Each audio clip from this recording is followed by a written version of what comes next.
Baik, Bapak Ibu, Assalamualaikum warahmatullahi wabarakatuh. Salam sejahtera untuk kita semua. Om Swastiastu, Namo Buddhaya, salam kebajikan, Rahayu. Selamat datang bagi Bapak dan Ibu semua yang sudah hadir di kegiatan Lokakarya sesi pertama Kabupaten Sragen, Provinsi Jawa Tengah. Selamat datang juga dari pemerintah Kabupaten Sragen, dalam hal ini Dinas Pendidikan Kebudayaan Kabupaten Sragen, lalu teman-teman komunitas dan sanggar, dan juga teman-teman PTLK yang hadir, serta kedua narasumber kita, Pak Heru Hikayat dan juga Bapak Dede Pramayoza. Selamat datang. Izinkan saya untuk memperkenalkan diri. Saya Pradika Abimanyu atau Abi sebagai moderator. Sebelum kita mulai, mari kita panjatkan doa sesuai dengan agama dan kepercayaan kita masing-masing. Berdoa secara singkat dimulai. Baik, berdoa selesai. Pada lokakarya ini akan berlangsung selama 120 menit atau 2 jam dengan mata kegiatan yang pertama adalah pengantar Indonesiana dari kedua narasumber kita yaitu Pak Heru dan juga Pak Dede.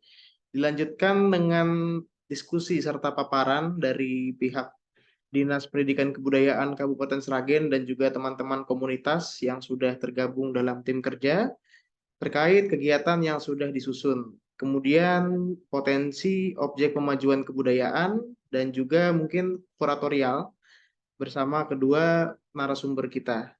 Oleh karena itu, langsung saja Bapak Heru atau Bapak Dede, silahkan memaparkan dan sebelumnya mungkin perkenalan singkat juga kepada teman-teman kita di Kabupaten Sragen. Silakan Pak. Halo, selamat siang. Mas Abi, suara saya cukup jelas? Jelas Pak Heru. Baik, terima kasih. Selamat siang Bapak Ibu teman-teman sekalian. Nama saya Heru Hikayat. Sehari-hari saya bekerja sebagai kurator seni rupa di Bandung, Jawa Barat. Dan sejak 2018 saya jadi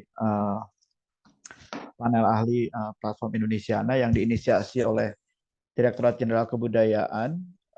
Tadi kita sudah menyimak video ringkas pengantar. Pada dasarnya platform Indonesiana diinisiasi sebagai tindak lanjut dari Undang-Undang Pemajuan Kebudayaan Nomor 5 Tahun 2017. Rasanya teman-teman semua sudah familiar dengan undang-undang ini. Tapi katakanlah ini sebagai pengantar dan pemanasan, karena sebenarnya saya sudah membaca dari teman-teman Kabupaten Sragen ini ada 3 proposal ya Mas Abimanyu ya. Iya Pak. Ya, saya sudah membaca dan masing-masing proposal itu fokusnya beda-beda ya. Jadi sebenarnya pertanyaan utama saya adalah apa latar belakang yang membuat munculnya 3 ide yang berbeda-beda itu. Maka saya sih berharap pada sesi Lokakarya kali ini kita bisa berdiskusi lebih panjang tentang hal itu ya, tentang latar belakang pemunculan 3 ide yang berbeda, dan mungkin nanti kita bisa berdiskusi tentang kemungkinan apakah memilih salah satunya atau memadukan atau bagaimana. Nah, secara sederhana itu yang disebut kuratorial, merumuskan isi kegiatan. Idenya sudah ada, lalu bagaimana ide ini dielaborasi lebih lanjut agar menjadi isi kegiatan. Itu pada intinya adalah kerja kuratorial. Tapi mungkin sebagai pemanasan, Mas Abi boleh tolong tampilkan PowerPoint yang Indonesiana ringkas untuk sekadar menggarisbawahi tentang orientasinya platform Indonesia. Nah, Bapak Ibu teman-teman sekalian, presentasi ini sengaja dimulai dari istilah platform itu sendiri karena selama kami menjalankan amanat pelaksanaan program ini bertahun-tahun, istilah platform itu seringkali ditanyakan karena memang istilah asing ya, ini istilah yang diserap dari bahasa Inggris. Di sini sengaja kita mulai dari pengertian harfiah bahwa platform itu bisa berarti pijakan ya, atau panggung ya, atau peron, bahkan kalau di stasiun kereta api kan itu juga dipakai istilah platform. Tapi kita bisa melihat arti pertama dan kedua yang relevan dengan kegiatan kita sekarang, yaitu pertama adalah rencana kerja atau program, kemudian yang kedua adalah pernyataan sekelompok orang atau partai tentang prinsip atau kebijakan. Nah, paduan dua pengertian ini yang perlu kita pegang bersama dalam pengertian kita sekarang merencanakan kegiatan atau seperti tadi dalam video ada kutipan pernyataannya Dirjen Kebudayaan bahwa Platform Indonesiana bukan sekadar festival. Kalau berkaitan dengan festival, maka pengertiannya di situ ada rencana kerja, ada programasi, perancangan program, tapi bahwa kegiatan yang kita buat ini adalah juga sebuah pernyataan. Nah, pernyataan apa? Dilanjut ke slide berikutnya, Mas Abi.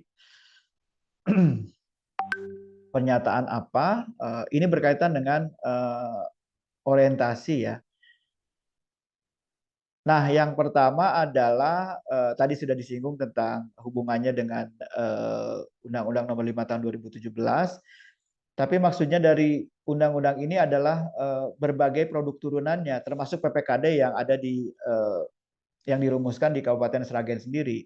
Di PPKD itu ada daftar masalah dan juga ada rekomendasi solusi atas masalah itu. Nah, maksudnya hubungan kegiatan yang kita selenggarakan dengan undang-undang secara mikro merujuk kepada PPKD yang ada di wilayah Bapak Ibu sendiri. Festival ini sebaiknya menjadi bagian dari solusi, bagian dari penanganan masalah-masalah yang daftarnya ada di dalam PPKD Kabupaten Sragen sendiri. Itu poin pertama. Lalu yang kedua bahwa kegiatan-kegiatan budaya yang kebanyakan selama ini diselenggarakan itu tidak terhubung satu sama lain, kemudian tidak ada standar kualitas yang jelas. Itu juga kita upayakan dalam platform Indonesiana. Kemudian poin yang ketiga adalah tentang kemitraan pemerintah pusat maupun daerah, kemitraan pemerintah dan warga, serta unsur swasta dalam pengertian jangan sampai festival yang diselenggarakan ini hanya misalnya diinisiasi oleh pihak Pemda, Dinas Dikbud dalam hal ini, dan kemudian unsur warga atau komunitas ditempatkan hanya sebagai misalnya penampil pada pembukaan saja, maka di situ kemitraannya tidak terbangun. Nah, poin terakhir adalah tata kelola kegiatan yang berkelanjutan, berjejaring dan berkembang. Jadi maunya kegiatannya berkesinambungan, kemudian juga berjejaring dengan sesama penyelenggara kegiatan ataupun potensi lain, dan juga ada perkembangan dari sisi kualitas maupun kuantitas. Slide selanjutnya. Nah, ini ringkasan dari sejumlah manfaat, yaitu pertama adalah model perancangan kegiatan yang berorientasi pada penguatan ekosistem. Jadi kegiatan yang kita selenggarakan ini diharapkan bisa memperkuat peranata penyangga ya. Jadi kalau misalnya kita bicara tentang nilai-nilai budaya, maka ada infrastruktur fisik maupun ada nilai-nilai yang sifatnya suprastruktur yang harus kita jadikan orientasi untuk diperkuat. Kemudian dalam jangka panjang orientasi ini bisa menjadi pemanfaatan, basis pemanfaatan maupun basis pelindungan dan pengembangan. Nah, secara praktisnya menghidupkan ekosistem objek kemajuan kebudayaan secara merata dan berimbang, terpolanya gotong royong kemajuan kebudayaan baik kalangan pemerintah, warga maupun swasta dengan tingkat efektivitas, efisiensi dan keberlanjutan yang tinggi, lalu menghadirkan festival kebudayaan berskala internasional. Kualitas ini juga kita coba kejar. Kemudian terjadinya transfer pengetahuan dan peningkatan sumber daya manusia di bidang kebudayaan. Kita berharap misalnya sesederhana pertukaran informasi bisa terjadi melalui platform Indonesiana.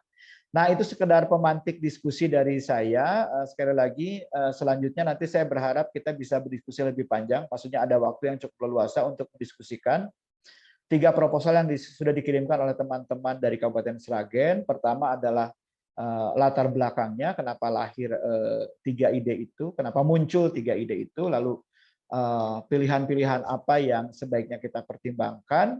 Kemudian yang ketiga tentu saja berkaitan dengan orientasi platform Indonesia yang barusan saya paparkan secara ringkas, bagaimana agar rancangan kegiatan itu terhubung dengan penguatan ekosistem maupun misalnya kondisi objek kemajuan kebudayaan itu sendiri, ataupun misalnya daftar masalah yang ada di PPKD Kabupaten Sragen. Itu dulu sementara dari saya, Mas Abimanyu. Mas Dede Pramayoza mungkin mau menyambung, silakan. Silakan Pak Dede menambahkan pengantar. Baik, Mas Abi, Mas Heru, mohon izin Bapak Ibu semua di Sragen, mudah-mudahan suara saya didengar dengan baik ya.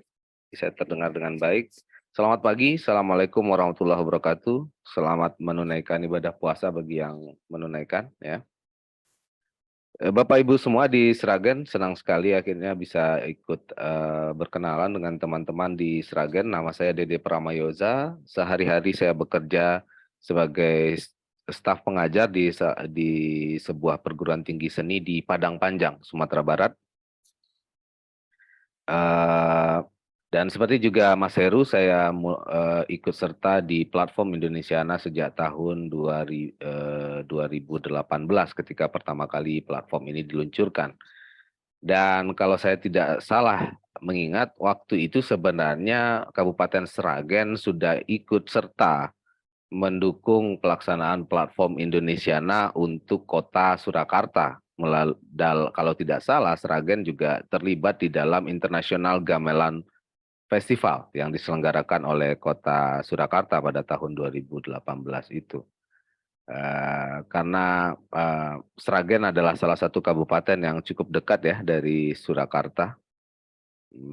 Tentu nanti juga ada kabupaten-kabupaten lain, dan seingat saya pada perayaan Internasional Gamelan Festival tahun 2018 itu selain Sragen ada juga Ngawi, kemudian Klaten kalau tidak salah ya, kemudian ada Magetan, pokoknya kabupaten-kabupaten Boyolali yang dekat dengan Surakarta pada waktu itu ikut serta mendukung pelaksanaan International Gamelan Festival yang mengambil tema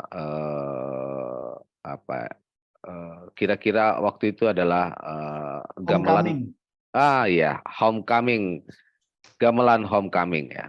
Jadi sebenarnya sudah pernah ikut dalam satu platform, sudah pernah terlibat dalam satu platform, yaitu International Gamelan Festival itu. Jadi sepengetahuan saya juga Sragen adalah merupakan salah satu kabupaten di Jawa Tengah yang potensi keseniannya juga luar biasa ya. Bahkan pernah mencanangkan dirinya sebagai kabupaten seniman gitu ya. Saking ya itu artinya Sragen punya banyak seniman, punya banyak pekerja budaya ya. Nah, tidak banyak yang perlu saya tambah karena sudah digarisbawahi oleh Kang Heru tadi bahwa kita memang agak cukup tertarik sekaligus terkaget gitu karena tidak seperti kabupaten lainnya, Sragen ini mengirimkan 3 proposal gitu. Apakah maksudnya ini nanti akan menjadi satu bentuk akan menjadi satu bentuk bahan untuk kemudian bersama-sama kita lihat nanti bagaimana cara meramu dan menjahit 3 gagasan yang berbeda ini, atau nanti kita justru akan membuat semacam pertandingan atau kontestasi mana di antara ketiga proposal ini yang lebih kuat, lebih dekat dengan cita-cita Kabupaten Sragen sendiri tentu saja, dan dengan cita-citanya platform Indonesiana di sisi yang lain. Barangkali nanti di diskusi justru akan bisa kita lihat. Jadi kalau saya Mas Abi sementara mungkin mau berkenalan saja dulu dengan Bapak Ibu, dan sambil nanti kita mendengarkan cerita tentang ketiga gagasan, 3 proposal dari Kabupaten Sragen ini. Mungkin justru nanti diskusinya bisa bergulir lebih hangat kalau nanti kita sudah mendengar. Meskipun saya sudah baca, tapi kenapa ada 3 proposal itu belum bisa saya tebak atau saya baca dari ketiga proposal itu, karena juga belum melihat adanya katakanlah hubungan dan kaitan atau garis merah di antara ketiga proposal itu. Jadi intinya itu, selamat sekali lagi senang berkenalan atau bertemu dengan Bapak Ibu di Kabupaten Sragen, dan mudah-mudahan nanti kita bisa jadi tim dan teman diskusi yang menyenangkan sampai akhirnya nanti ada terlaksana kegiatan yang diharapkan di Kabupaten Sragen. Saya kembalikan dulu Mas Abi. Baik, terima kasih atas paparannya Pak Heru dan juga Pak Dede. Sekarang kita lanjut saja kepada sesi pemaparan dari daerah Kabupaten Sragen mengenai 3 proposal, ada Kidung Agung Ki Ageng Butuh, lalu Cokek Sragenan, dan juga Pasar Tambang Kumandang. Silakan bagi perwakilan dari Dinas Pendidikan dan Kebudayaan Kabupaten Sragen untuk menjelaskan.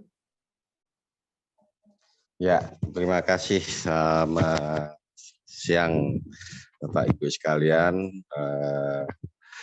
dari tim PTLK maupun narasumber dan juga rekan-rekan komunitas yang ada. Izinkan saya Joni Adiaryawan dari Dinas Pendidikan dan Kebudayaan mungkin ingin mengantar begitu dari 3 proposal yang sedang yang sudah kami ajukan kepada tim Indonesiana. Jadi kegiatan yang kami inisiasi dengan bersama teman-teman ini merupakan satu gagasan yang berangkat dari keberadaan peradaban yang ada di pinggir Bengawan Solo. Dan kami juga ingin mendorong adanya revitalisasi potensi-potensi budaya yang pernah ada di sepanjang Bengawan Solo. Dan kami mengajukan 3 ini, 2 diantaranya yaitu di Kidung Agung Ki Ageng Butuh, ini letaknya persis di Bengawan Solo, tepi Bengawan Solo, dan terkait dengan legenda Joko Tingkir atau Sultan Hadiwijaya pendiri Kesultanan Pengging Pajang maksud saya. Dan kompleks makam Ki Ageng Butuh di Gedongan ini sudah ditetapkan sebagai bangunan cagar budaya. Jadi di situ sudah ada cagar budayanya, kemudian ada legenda-legenda yang menarik di sana, kemudian juga Gedongan ini dan nantinya Pilang itu berada di pinggiran Bengawan Solo dan keduanya merupakan klaster batik Girly, pinggir kali.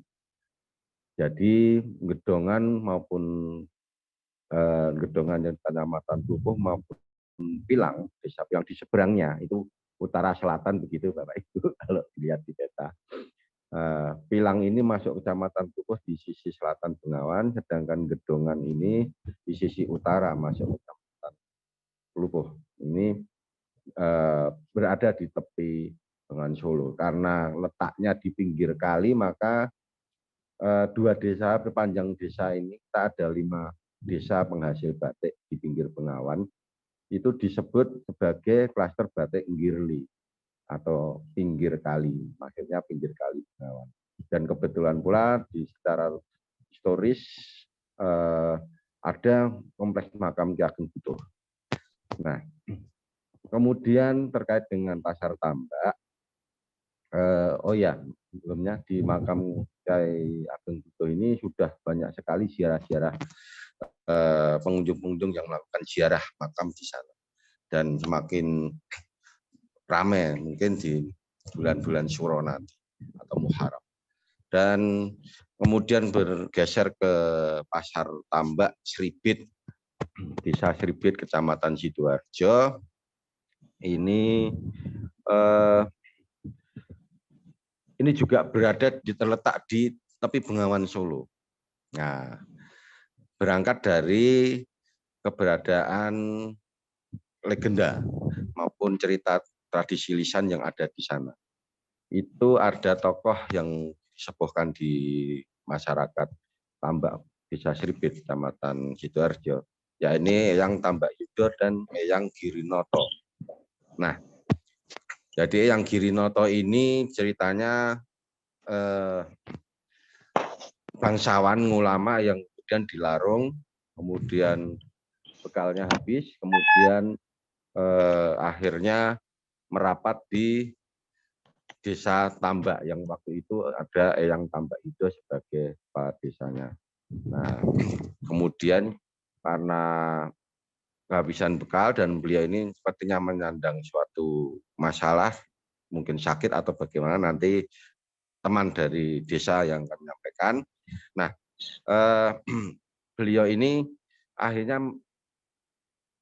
kehabisan bekal, kemudian membeli alat rumah tangga di desa Tambak tanpa menawar. Nah, ternyata sembuh, masalahnya terselesaikan setelah melakukan transaksi jual beli.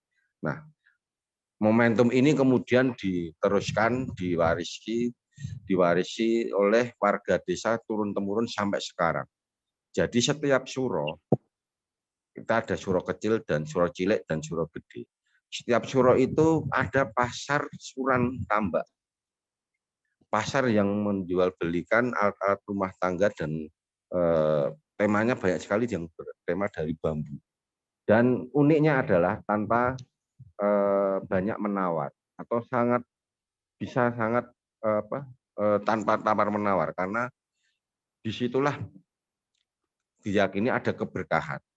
Jadi pembeli berapapun yang dijual oleh berapapun harga yang dijual oleh penjual di pasar Tambak itu mereka tidak melakukan tawar menawar. Itu kurang lebihnya seperti itu. Nah, ini kemudian turun temurun diwarisi oleh warga sekitar sampai saat ini masih terawat. Dan kemudian untuk yang cokean ini lebih kepada literasi, kajian literasi budaya terhadap cokean Sragen. Yang ini nantinya juga bisa ditampilkan di antara dua lokasi tadi. Nah, tiga kegiatan tadi, Ki Ageng Butuh, kemudian Pasar Tambak dan cokean itu akhirnya kita jadikan satu tema menjadi Jagat Jawa Benawi Sonten. Benawi Sonten itu artinya Bengawan Sore. Nama kuno dari Bengawan Solo. Jagat Jawa Benawi Sonten. Nah, ini kemudian skema kerja kami adalah tetap melibatkan lintas sektoral institusi maupun lintas komunitas. Jadi di lintas sektoral institusi kami bekerja sama nantinya dengan Dinas Pariwisata, kemudian Dinas Arsip Perpusda, Kesbang Polinmas, pemerintah Dinas Pemerintah Pemberdayaan Masyarakat Desa (PMD), kemudian bagian pemerintahan dan seterusnya. Sedangkan lintas komunitas ini kami menggandeng juga dengan warga desa, pemuda desa, Karang Taruna, dan juga komunitas Sragen Kreatif Forum, komunitas ekonomi kreatif, untuk membantu teman-teman yang ada di Gedongan maupun di Desa Tambak, di Dukuh Tambak Desa Sribit, dalam mengoptimalkan karya budaya nantinya, ekspresi budaya di desa mereka.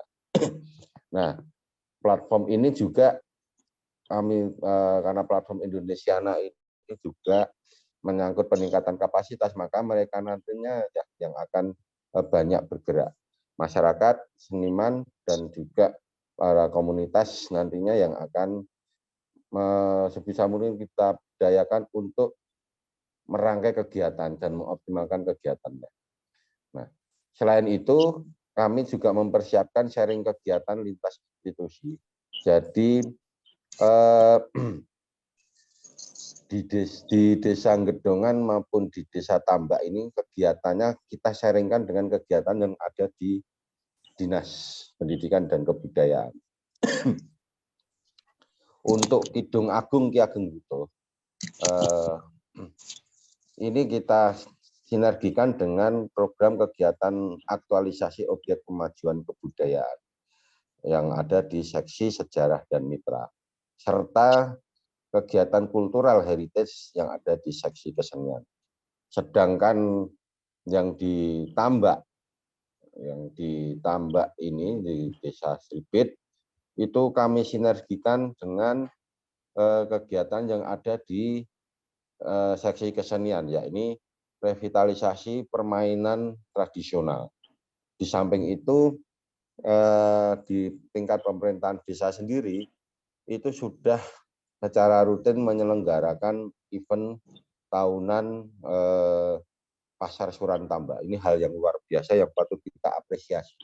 Oleh karenanya kami usulkan 2 lokasi ini karena memang tingkat partisipasi warga masyarakatnya cukup tinggi dan sangat tinggi bahkan untuk melaksanakan kegiatan-kegiatan pelestarian kebudayaan.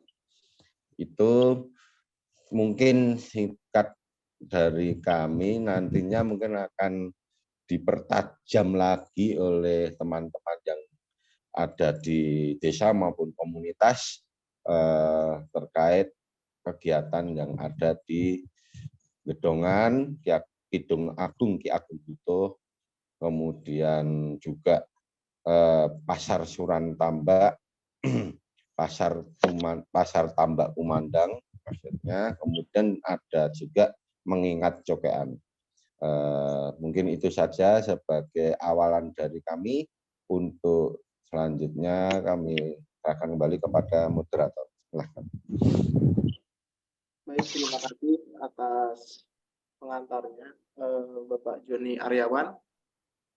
Sebelum ditanggapi oleh narasumber, mungkin ada perwakilan dari komunitas yang ingin menambahkan. Silakan. Abi, saya mau bertanya dulu beberapa poin sebelum kita lanjut. Oke, silakan Pak Heru. Pertama, ini berarti semuanya bulan Syuro ya.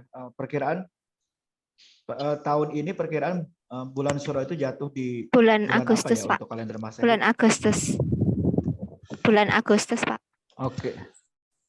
Baik, Agustus. Ya, lalu Agustus. Nah, kemudian berarti tadi sudah ada pemikiran untuk memadukan tiga proposal tersebut ya? Iya, betul. Untuk izin Bapak, untuk Kidung Agung Ki Ageng Butuh rencananya nanti tanggal 19 dan 20 Agustus 23. Lalu untuk Pasar Tambak itu nanti tanggal 9 sampai 11 kurang lebihnya ya. Mohon koreksi nanti dari demikian Pak.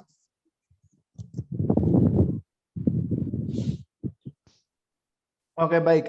Silakan kalau ada yang mau menambahkan dulu, terutama tentang cokean ya, mungkin yang tadi belum banyak dipaparkan oleh Pak Joni. Silakan. Monggo, mungkin Mas Wijan, teman-teman yang lain. Apa boleh saya dari Gedongan, Bapak? Boleh, silakan Ibu Endah Tiasmini. Oke. Saya perwakilan dari Desa Gedongan. Saya boleh share screen ya, Pak Moderator? Boleh, Ibu. Silakan. Nah, Assalamualaikum warahmatullahi wabarakatuh.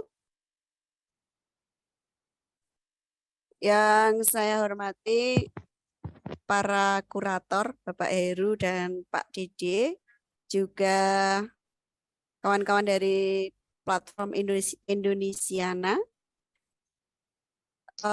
Saya akan sedikit bercerita tentang Kidung Agung Kiai Ageng Butuh. Ini dari Desa Gedongan, Kecamatan Plupuh, Kabupaten Sragen. Dukuh Butuh ini berada di Desa Gedongan, Kecamatan Plupuh, dan lokasinya tidak jauh dengan Sungai Bengawan Solo. Sedangkan nama Dukuh Butuh ini sendiri berasal dari nama seorang pembesar dari Keraton Solo yang bernama Ki Ageng Butuh. Tadi Pak Joni sudah bercerita siapa itu Ki Ageng Butuh ya. Lalu di lokasi Dukuh Butuh itu ada komplek makam Butuh, ini yang tempat cagar budaya yang utama. Ini berada di tanah seluas 65 x 65 meter. Di atas tanah tersebut ada bangunan Masjid Butuh, kompleks makam Butuh, dan perumahan Juru Kunci.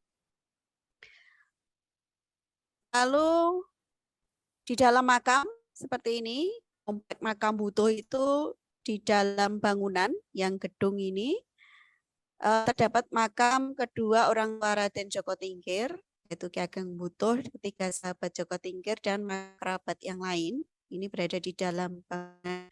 Lalu yang di luar itu adalah makam Senopati dan beberapa pengikut Raden Djoko Tingkir. Kondisi makam Butuh yang dulu itu tidak seperti ini, tapi pada tahun 1930 makam Butuh dipugar atas perintah Pakubuwono ke-10. Lalu bangunan kedua adalah Masjid Butuh. Masjid ini adalah salah satu masjid tertua di Kabupaten Sragen yang ada di area komplek makam Butuh, dan lahan tersebut milik Keraton Surakarta.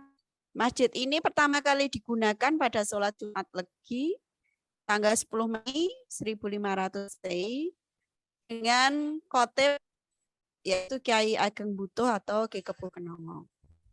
Adapun arsitektur masjid ini sangat dengan Masjid Demak, Masjid Agung Surakarta, dan Masjid Agung Yogyakarta dengan ciri khas kayu penyangga yang besar-besar.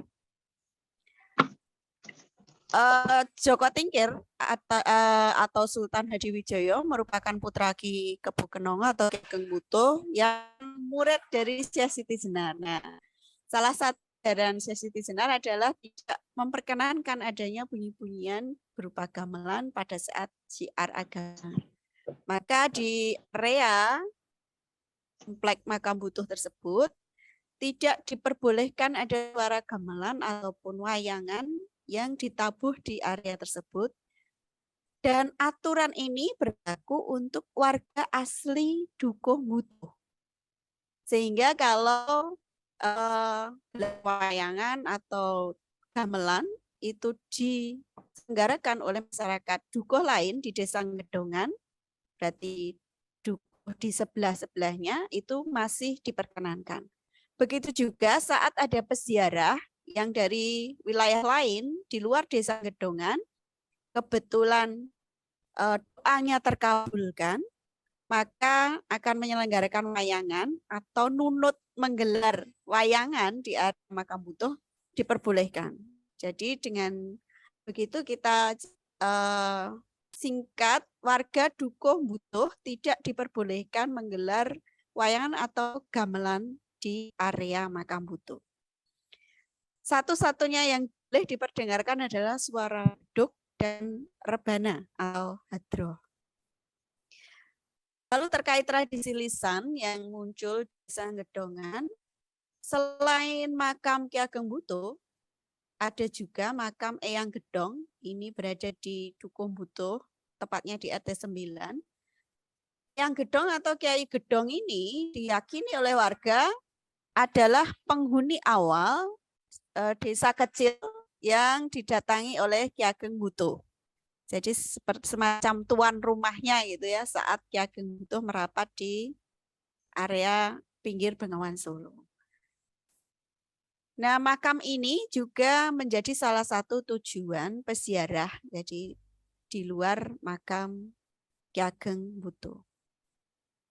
Jadi kalau warga di Ngedongan itu meyakini afdolnya sebelum ke makam Ki Ageng Butuh harusnya ke makam Eyang Gedong terlebih dahulu gitu. Lalu ritusnya makam Ki Ageng Butuh ini ramai dikunjungi pada saat malam Jumat Legi. Jadi ada semacam jadwal khusus itu. Lalu saat berdoa, peziarah biasanya membawa kembang telon dan kembang sedap malam. Ini bisa salah satu atau dua-duanya. Dan sebelum pulang, para peziarah biasanya mengunjungi sumur Tirtawening Ki Ageng Butuh untuk mengambil air sumur tersebut dibawa pulang sesuai dengan kepercayaannya masing-masing.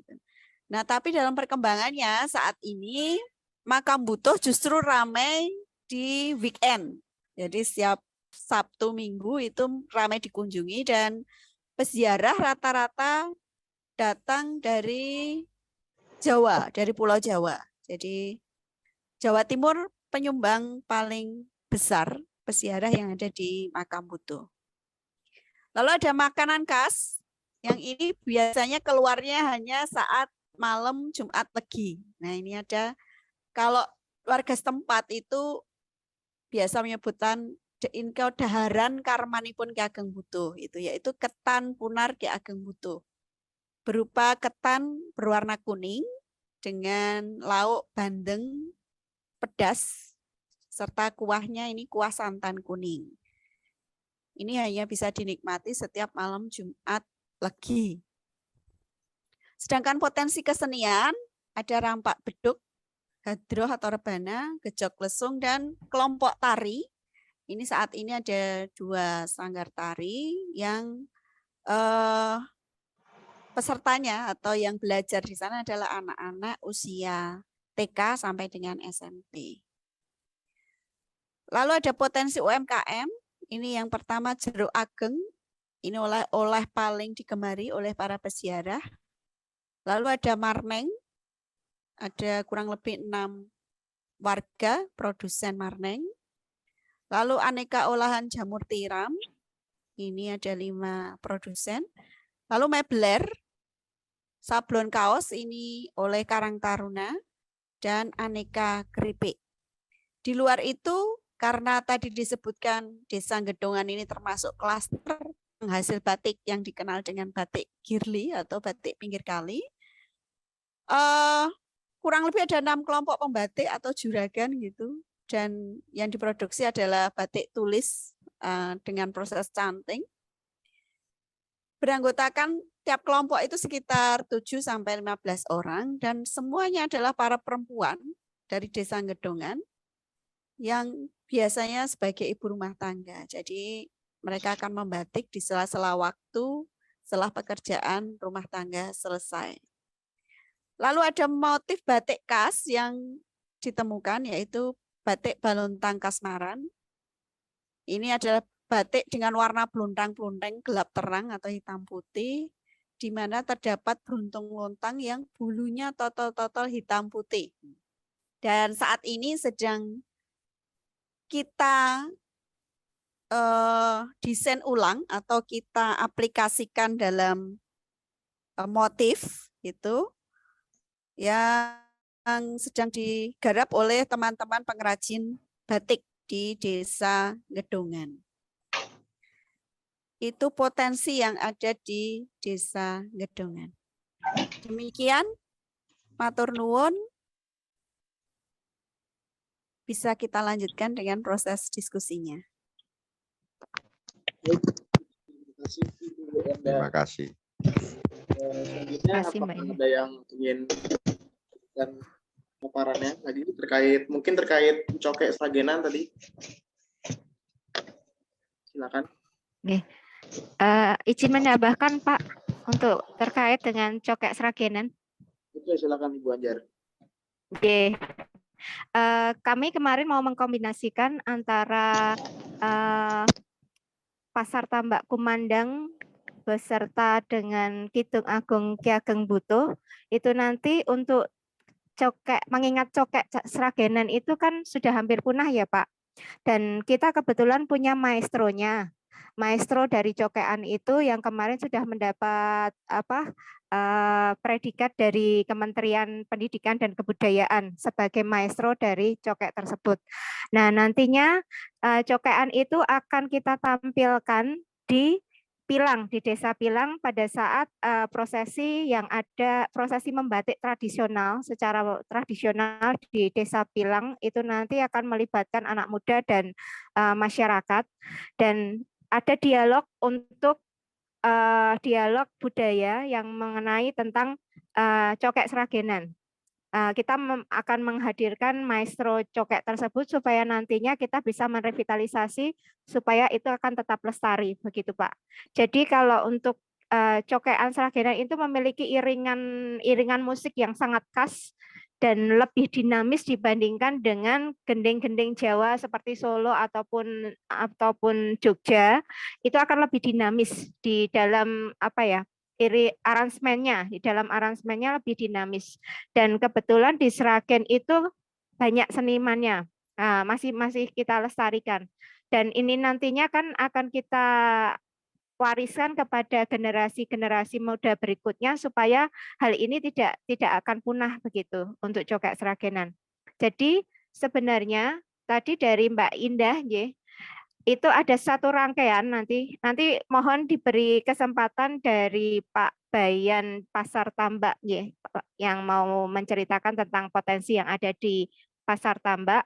Nah, kita di sini mau menyampaikan bahwa konsep dari ketiga proposal itu sebenarnya kemarin itu mau kita jadikan satu yang tadi sudah disampaikan dengan oleh Pak Joni.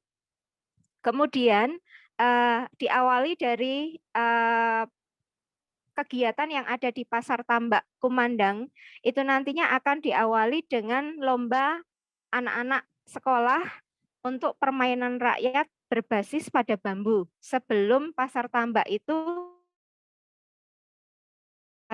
itu digelar. Karena Pasar Tambak digelar itu hanya pada malam hari. Persiapannya dari pagi, tetapi Pasar Tambak itu akan sangat ramai pada malam hari sampai dini hari. Begitu. Dan itu dipercaya sangat bagi para pembeli untuk mendapatkan keberkahan dari keberadaan Pasar Tambak yang Suro Gede, Suro Cilik yang hanya sewindu sekali dan setiap malam suro itu.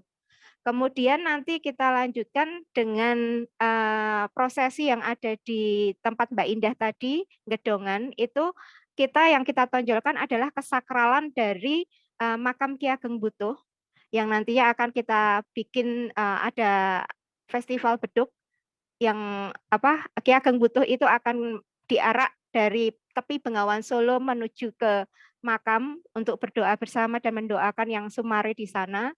Kemudian akan dilakukan prosesi nyorai batik Balontang tadi, Pak, dengan diiringi putri-putri dengan iringan hadroh di situ. Jadi kita benar-benar di sana tidak ada gamelan. Baru kemudian setelah prosesi menyorai kain lawon ataupun kain putih yang kemudian dibatik dengan motif batik Balontang itu nanti akan disemayamkan di pendopo Ki Ageng Butuh. Kemudian nanti setelah acara itu berlangsung nanti kita juga menggunakan ataupun memfasilitasi bagi teman-teman difabel yang akan memberikan workshop mereka keterampilan mereka di depan banyak orang dan di situ ada. Kemudian besok paginya kita akan lanjut kepada arah-arahan mengambil batik Balontang yang semayam di dalam pendopo itu tadi dengan iringan hadroh dan beduk. Kemudian kita arak bersama dengan lomba gunungan yang dilakukan oleh masyarakat setempat. Nanti itu dilombakan, Pak, untuk gunungan. Kemudian nanti kita arak menuju ke Desa Pilang yang berada di seberang Sungai Bengawan Solo, melewati Jembatan Gantung. Jaraknya sekitar 500 meter dari makam Butuh. Di situ akan diserahkan batik Balontang yang berupa corean tadi kepada empu pengrajin batik yang ada di Desa Pilang.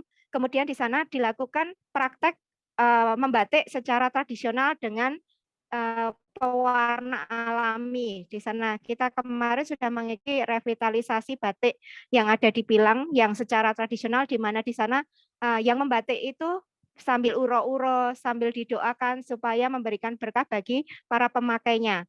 Baru kemudian di sana nanti akan kita lanjutkan dengan fashion show dari batik yang ada di masyarakat itu. Dan ada dialog dan juga ada workshop yang kemarin saya mintakan ke Mas Yahya, ada workshop tentang pengenalan batik yang ada di Desa Pilang tersebut. Kemudian dialog pada malam harinya ada dialog yang membahas tentang sejarah Ki Ageng Butuh, sejarah batik yang ada di Desa Pilang itu sendiri. Kemudian sekaligus kita menampilkan cokean pada malam hari di Desa Pilang. Karena ini sudah berbeda kecamatan dari Plupuh ke Masaran, itu jadi kita berani menampilkan gamelan itu, cokean itu kita bunyikan di Desa Pilang itu. Jadi di seberang sungai, selatan sungai ya. Nah itu. Jadi untuk di makam Ki Ageng Butuh kita benar-benar menonjolkan kesakralan dari lokasi tersebut. Kita mengikuti keyakinan masyarakat bahwa tidak diizinkan untuk membunyikan gamelan. Jadi kita menggunakan hadroh dan Festival Beduk, kemudian baru melompat kali, ya melompat Sungai Bengawan Solo itu kita baru membunyikan cokean itu tadi bersama dengan maestronya yang ada di Kabupaten Sragen, itu ada Pak Karno Kade.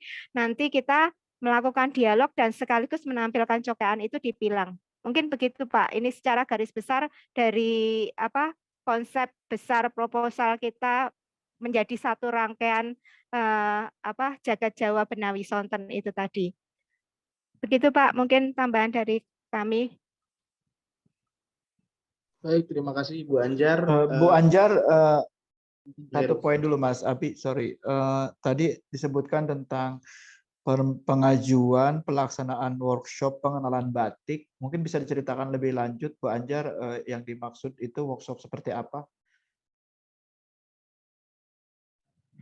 Jadi begini Pak, untuk teman-teman generasi muda, Karang Taruna di masyarakat Gedongan maupun di masyarakat Pilang, itu kan belum mengenal bagaimana proses membatik secara tradisional yang diwariskan secara temurun-temurun di Desa Pilang.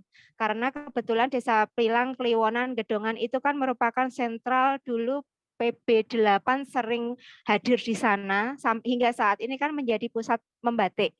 Nah, supaya itu tidak putus dari generasi ke generasi, karena kita ada prosesi kemarin hasil revitalisasi kita membatik tradisional itu kan bagaimana prosesinya ngemplong, bagaimana prosesinya menter menggunakan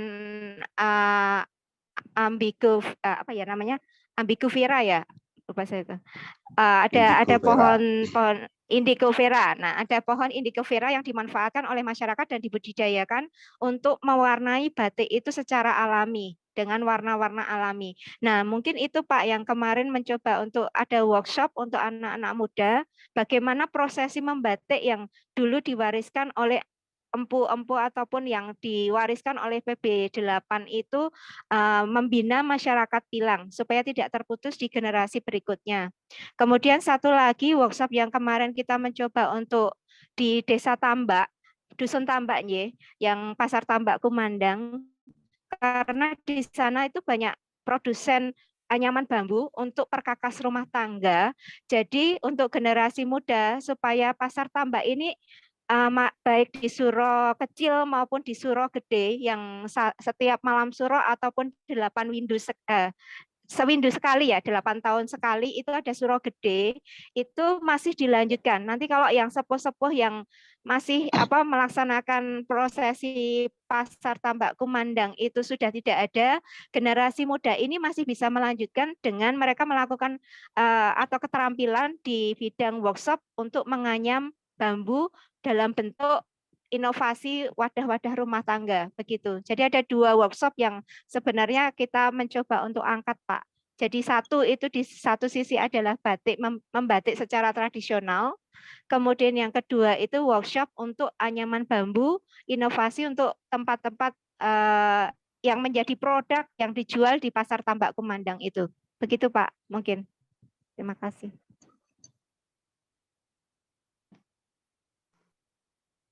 Oke, baik. Mas Abi sedikit lagi. Barusan disebutkan jadi workshopnya lebih ditujukan untuk regenerasi. Artinya kan masih dalam lingkup Kabupaten Sragen ya. Artinya bidikannya masih setempat. Pertanyaan saya adalah, saya berasumsi batik ini kan khas ya. Dalam lingkup yang lebih luas, batik yang khas ini seberapa dikenal? Apakah cukup dikenal? Apakah ada bahkan ekspor misalnya?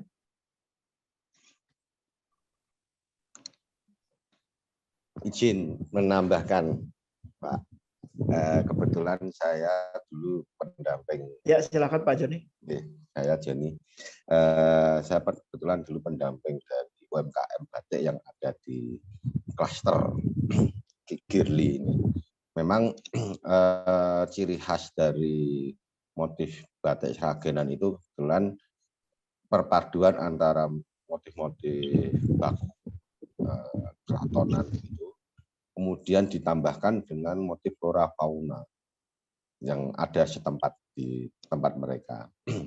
Nah, untuk jangkauan batik mereka ini sebenarnya malah dari batik-batik Surakarta itu banyak sekali yang dandake batik itu ke Sragen, termasuk di Gedongan, Pilang, Kliwonan. Banyak sekali batik-batik, juragan-juragan batik besar di Solo itu supporter ke desa kami. Nah, selain itu keberadaan workshop membatik ini mungkin bisa menyambung juga dengan pencanangan sekolah unggulan, SD unggulan yang ada di Kabupaten Sragen. Kebetulan SD unggulan yang di Kecamatan Masaran itu juga menonjolkan keterampilan lokalnya yaitu membatik. Jadi pewarisan budayanya membatik Sragenan itu sebenarnya ketika nanti diangkat di dalam momentum Indonesiana besok itu bisa sekaligus menggandeng guru dan murid-murid yang ada di wilayah tersebut untuk terjun langsung mempraktekkan bagaimana mengikuti workshop bagaimana membatik tradisional ala Sragenan itu. Begitu Pak. Kalau untuk motif-motif Balontang Kasmaran ini juga berdasarkan dari base of story dari Babad Giyanti, Babad lama yang kemudian di sana ternyata ada motif-motif batik yang dipakai oleh Pangeran Mangkubumi saat berperang gerilya dalam perang Mangkubumen. Nah itu kemudian ditangkap oleh teman-teman di Gedongan untuk divisualisasi ulang di dalam motif batik. Nah nantinya ini bisa menambah kekasan dari motif batik. Kalau jangkauan pasar ekspornya itu mereka juga sudah melakukan penjualan batik-batik ini untuk pasar luar dan biasanya juga melalui juragan-juragan batik di Solo juga sendiri kemudian ataupun lewat online. Terima kasih Pak.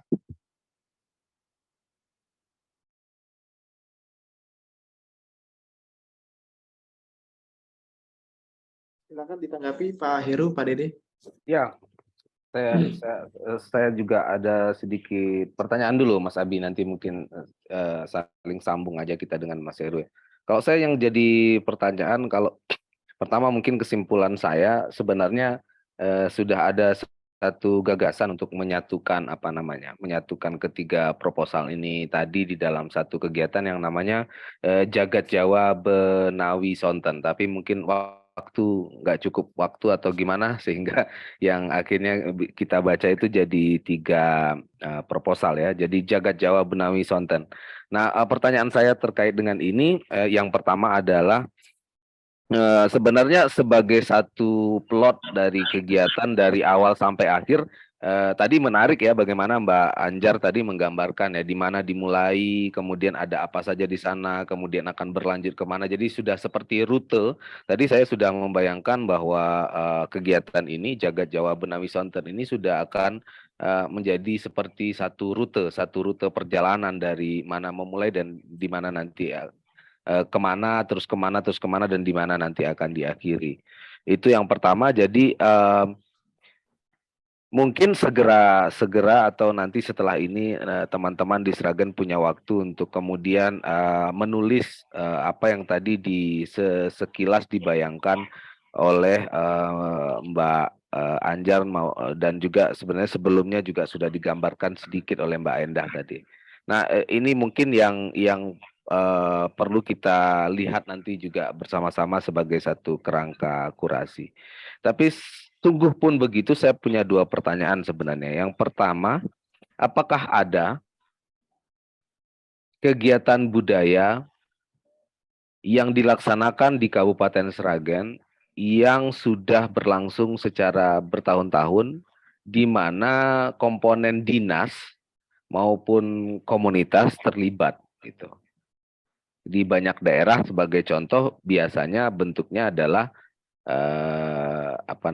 misalnya perayaan hari jadi atau apa gitu. Tapi apakah jangan-jangan ada satu festival atau satu kegiatan budaya yang memang sudah sekian lama menjadi platform atau menjadi wadah bersama dari dinas dan komunitas di Sragen. Kalau ada, saya ingin dapatkan ceritanya. Terus yang pertama, itu yang pertama. Yang kedua, ini bisa siapa saja, bisa Mbak Enda, Mbak Anjar, atau Pak Joni ya, Mas Joni ya. Tapi kalau pertanyaan yang kedua, kalau melihat dari apa yang tergambarkan di dalam proposal maupun di dalam gambaran yang disampaikan oleh Mbak Endah maupun Mbak Anjar tadi gitu, kita melihat masih kalau saya masih melihat adanya nuansa variety show gitu ya, atau show yang variannya terlalu banyak atau jenisnya terlalu banyak, atau apa namanya, masih sangat seperti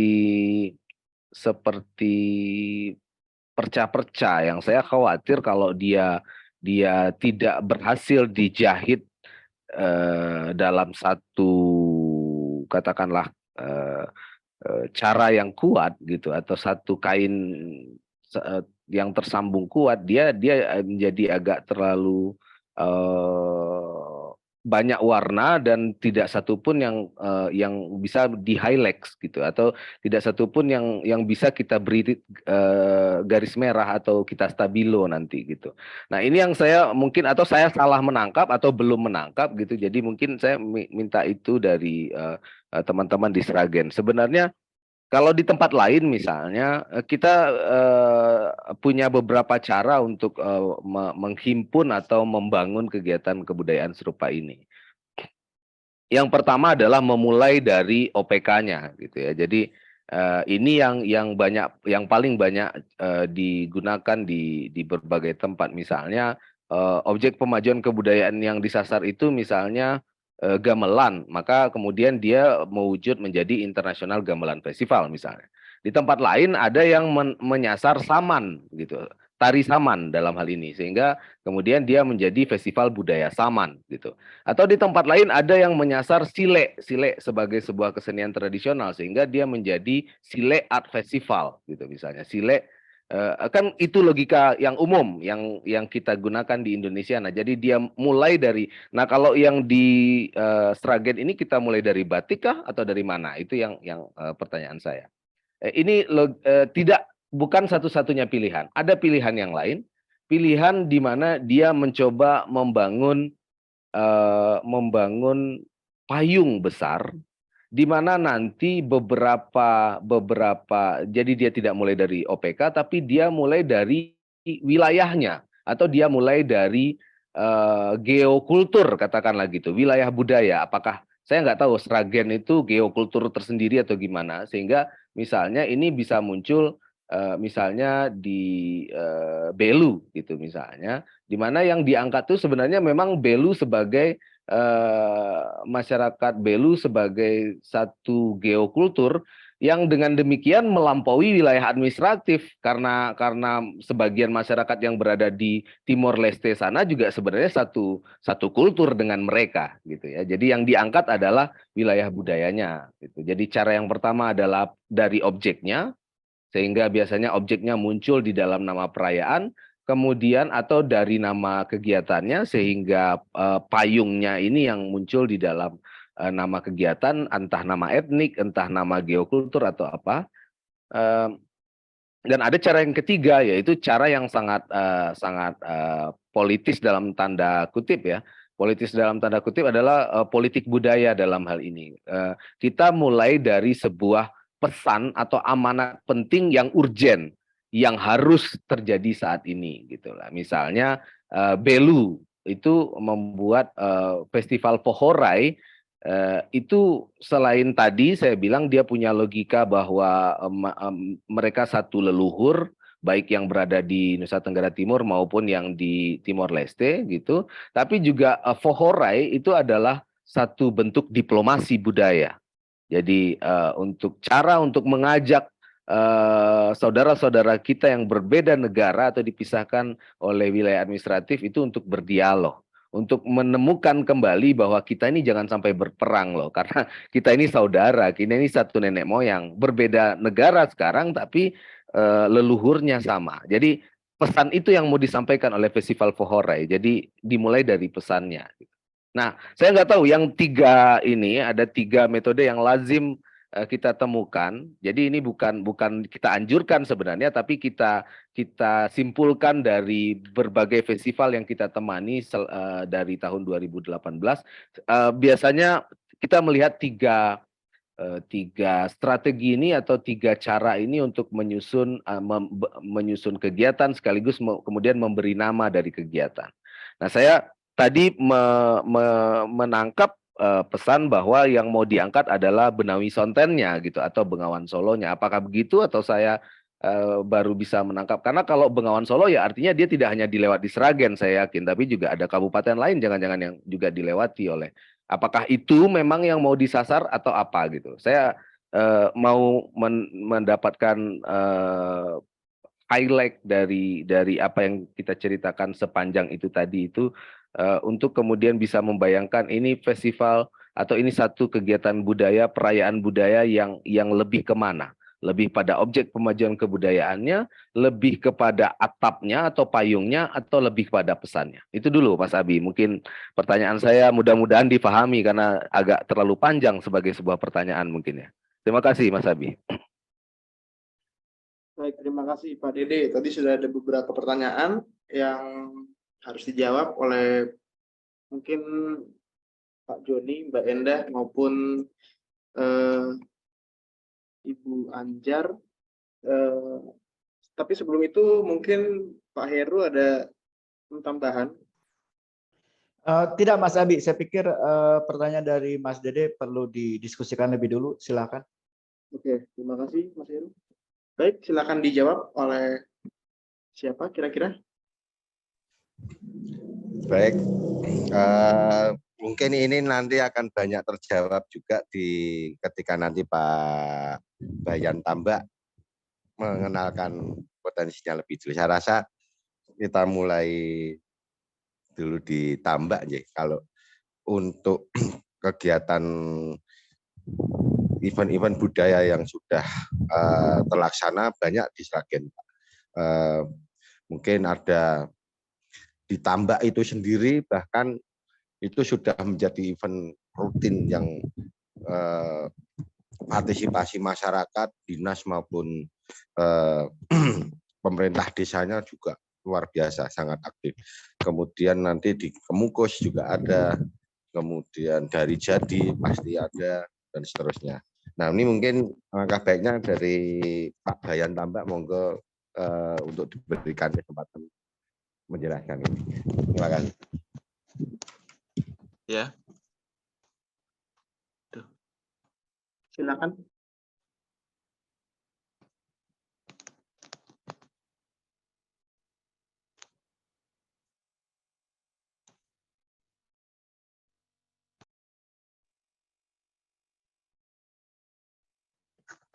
Ya, assalamualaikum warahmatullahi wabarakatuh. Perkenalkan saya Ketut Sujarwo dari Dukuh Tambak.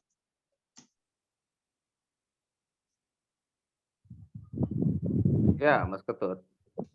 Selamat siang Pak Heru, Pak Dede. Ya. Ini saya mau memperkenalkan kami dari Dukuh Tambak, Desa Sripit, Kecamatan Sidoarjo, Kabupaten Sragen.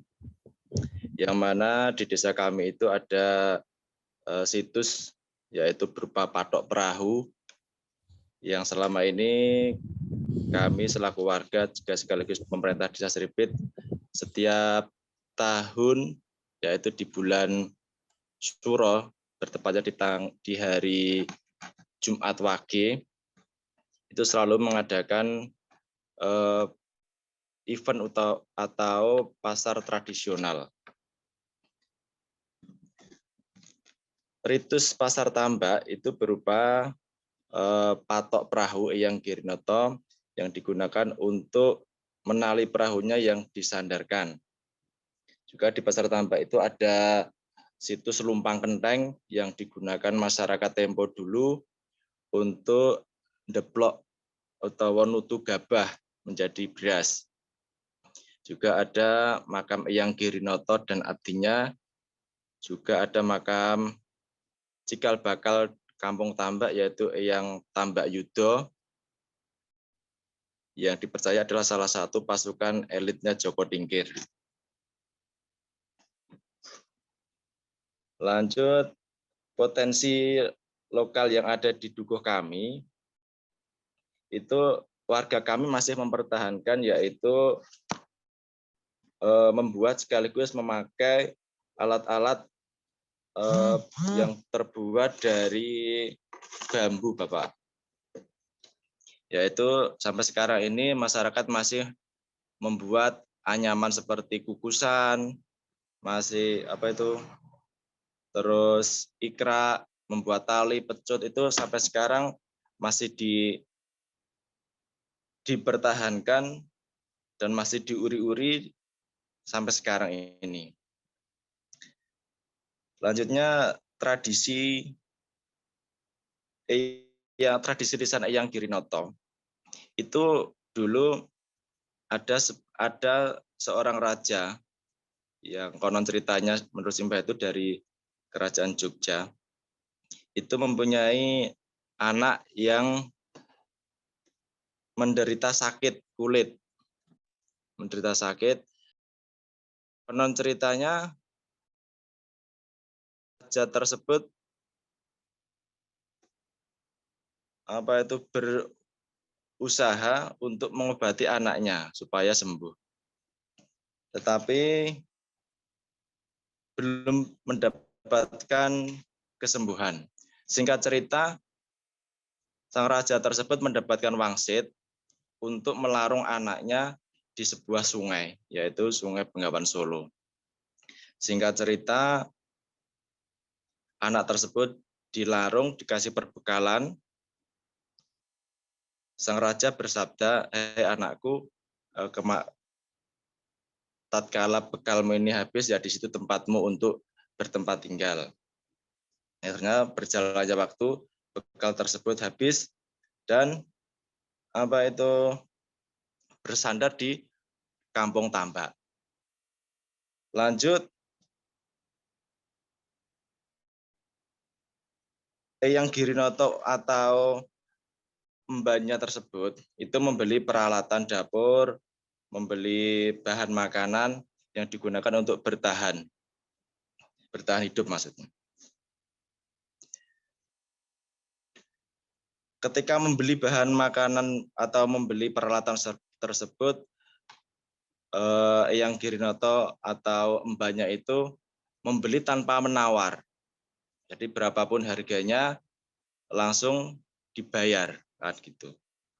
Nah, tradisi membeli tanpa membayar tersebut sampai sekarang masih diyakini oleh sebagian besar warga masyarakat.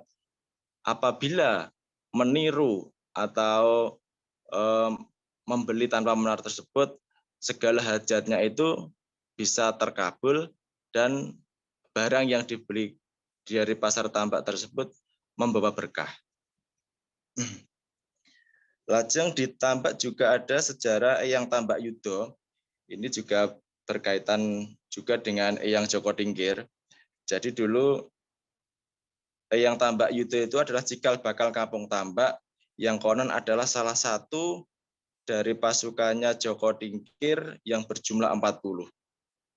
Pasukan tersebut sengaja disebar, yaitu salah satunya berada di Kampung Tambak.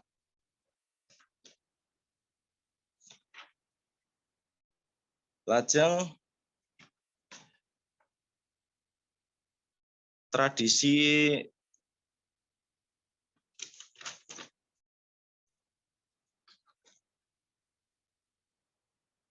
pewaris kegiatan tradisional yang kami lakukan itu selalu melibatkan anak-anak Karang Taruna, generasi muda yang saat ini masih aktif dan selalu melakukan kegiatan. Jadi mulai jual beli, mulai membuat anyaman itu sampai sekarang kita masih dipertahankan.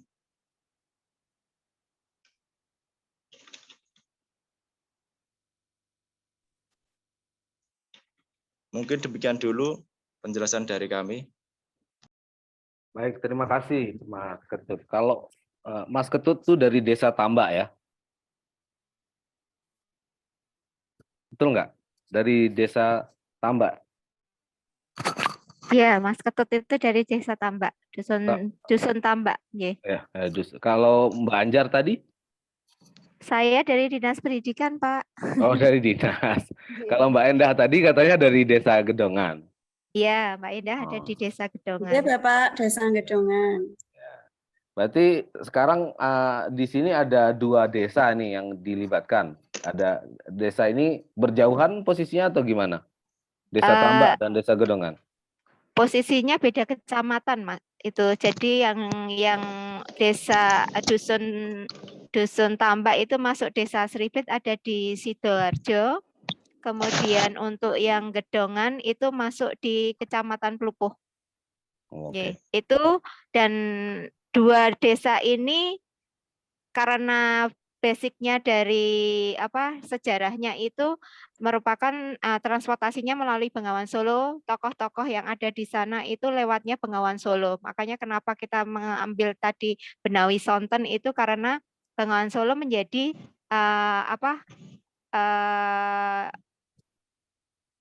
media transportasi bagi para tokoh yang hadir di wilayah tersebut.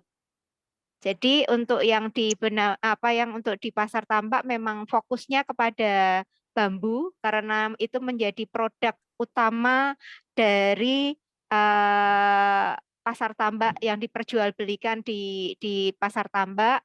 Kemudian untuk yang di Plupuh Masaran dan di Plupuh Gedongan sampai ke Pilang itu lebih cenderung ke batik dan cokean di sana. Mengingat cokek itu. Begitu, Pak. Baik, baik.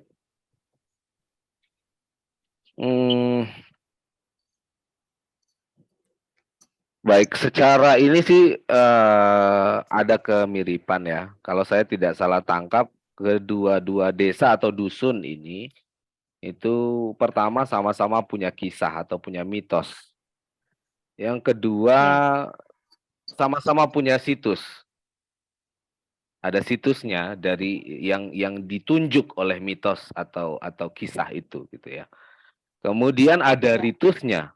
Kedua-duanya punya ritusnya gitu, baik di Gedongan maupun di maupun di Tambak. Dua-duanya ada ritusnya. Mudah-mudahan ini yang bisa nanti menjadi penghubung antara 2 desa ini dan juga mungkin bisa mengikat atau merajut atau menjahit kisah-kisah yang muncul banyak tadi ya, ada batik, ada kerajinan bambu, ada pasar, ada hadroh dan lain-lain. Tapi saya kira mungkin yang menghubungkan 2 desa ini saya mulai kelihatan. Yang pertama mitosnya, yang kedua situsnya, dan mungkin kalau melihat pada objek pemajuan kebudayaannya ya ritus barangkali itu dugaan saya sementara. Ya. Baik, terima kasih. Saya kira pertanyaan saya sudah, mungkin Mas Heru punya pertanyaan. Untuk sementara saya cukup puas saja dulu dengan dugaan semacam itu. Mas Heru silakan. Kang Heru. Oke, terima kasih. Ya, waktu pertama membaca naskah proposal dari Sragen, memang terus terang saya tidak bisa melihat hubungannya dari ketiga ide itu, tapi setelah dipaparkan di sini, sebenarnya saling terhubung. Nah, pertama saya kira dalam kacamata saya ada 2 penghubung utama. Yang pertama adalah tradisi lisan, kemudian yang kedua ya Sungai Bengawan Solo. Nah, untuk Kabupaten Sragen ini kan nanti sesi kedua Lokakarya Daring itu 5 April ya Mas Abi ya. Jadi ada waktu 2 minggu di antara Lokakarya sesi pertama sekarang ke sesi kedua. Nah, saya mau usul untuk mengefisienkan waktu. sekali lagi karena sepenangkapan saya, sepemahaman saya sekarang dari cerita Bapak Ibu sekalian, basis utamanya itu sebenarnya tradisi lisan. Nah, sebelum lokakarya kedua, sesi kedua nanti, apakah saya dan Mas Dede bisa mendapatkan bahan lebih banyak tentang tradisi lisan yang jadi basis dari berbagai entitas yang tadi kita bicarakan, ya, disebut-sebut batik itu juga berbasis babat lama, kemudian juga ada tarian yang juga berbasis tradisi lisan dan seterusnya. Ya, saya tidak tahu apakah tradisi lisan itu sudah pernah dibuat transkripsinya, sudah pernah ada penelitian, atau misalnya ada rekaman yang kami bisa akses.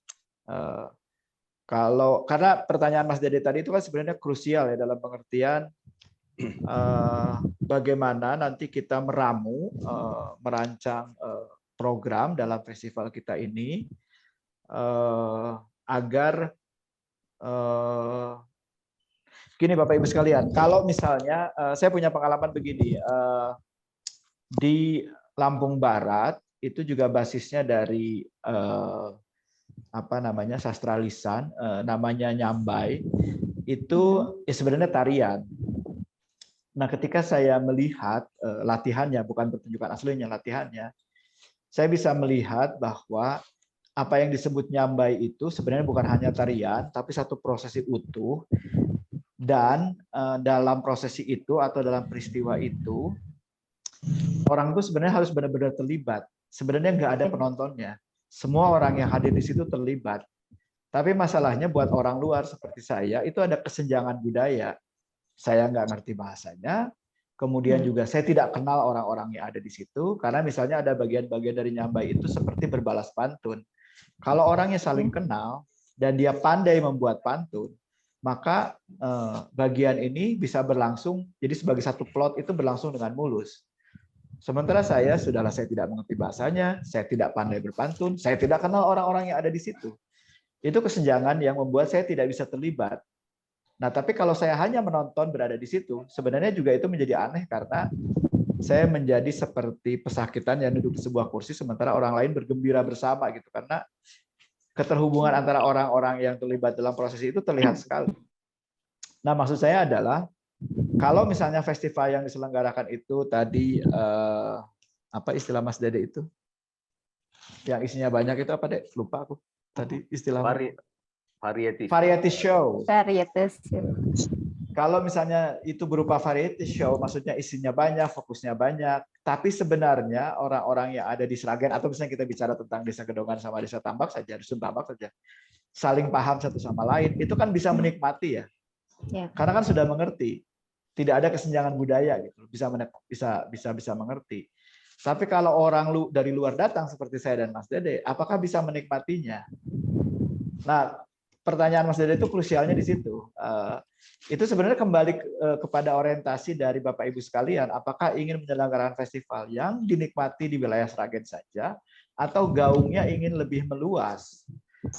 Pertanyaan yang sama saya lontarkan ke teman-teman di Lampung Barat yang menyelenggarakan festival Nyambai itu. Pertanyaan saya adalah, apakah teman-teman ingin Nyambai ini dikenal lebih luas melampaui wilayah Lampung Barat? Artinya orang-orang yang tidak mengerti bahasa Lampung pun bisa ikut menikmati apa yang disebut Nyambai itu. Itu kan tantangan yang besar ya. Nah, pertanyaan Mas Dede sebenarnya kalau dilihat secara pragmatis itu adalah strategi manajemen katakanlah agar festival yang kita selenggarakan ini bisa diakses oleh orang-orang dari wilayah yang lebih luas, artinya lingkupnya meluas. Nah, tapi mungkin itu belum perlu dijawab secara lugas sekarang. Kita masih punya waktu sedikit untuk menelisik berbagai variabel katakanlah. Nah, usul saya mulai dari tradisi lisan yang kita yakini sebagai basisnya. Tapi sekali lagi pertanyaannya itu, bagaimana orang luar seperti saya atau Mas Dede bisa mengakses tradisi lisan itu? Apakah pernah ada rekamannya, pernah ada transkripsi, atau ada tautan online yang bisa kita lihat? Ada yang punya informasi dulu nggak tentang hal ini? Untuk Pasar Tambak sudah ada beberapa linknya di YouTube, Pak. Untuk Pasar Tambak Iya. Oke, sudah baik. Untuk ada Pasar beberapa Tambak. di YouTube, sudah ada beberapa. Kalau yang Dan lain ada yang bisa menambahkan informasinya?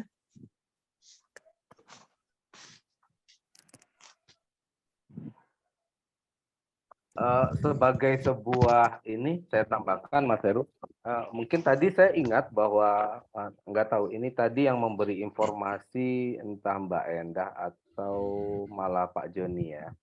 Itu sebenarnya kedua-dua situs ini baik di Desa Gedongan maupun di Desa Tambak sebenarnya festif pada waktu-waktu tertentu tanpa campur tangan siapapun. Maksudnya dia memang sudah punya waktu, momentum untuk festif dengan sendirinya, untuk jadi festival dengan sendirinya dalam tanda petik pada waktu-waktu tertentu gitu ya.